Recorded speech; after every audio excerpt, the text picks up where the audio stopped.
Hi, my name is Desiree with WTI, and this portable charger is amazing. First of all, of course, I love the beautiful lavender color it comes in, but not only that, look at the size of it. It literally fits in the palm of my hand. This will also fit in your pocket if you don't want to put it inside of a purse. And it is also stadium approved, so this can go into a stadium if you need that battery pack.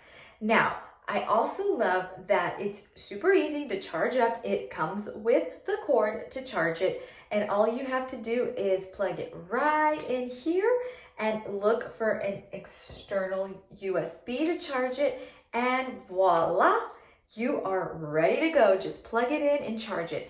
I would say it took a little over about an hour to fully charge it and have it ready to go.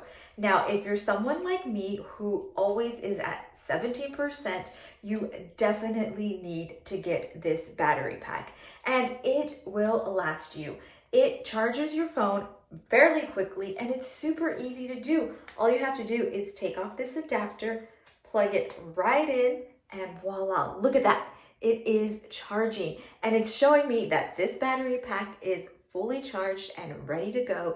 And as it is using up the battery, you will see it go down, so that way you know how much time you have or if you need to recharge it. So if you are looking for that backup, because maybe you're going to be recording all night, or you are maybe not charging your phone all the way up like me, then check out this battery pack. But that's just my point of view.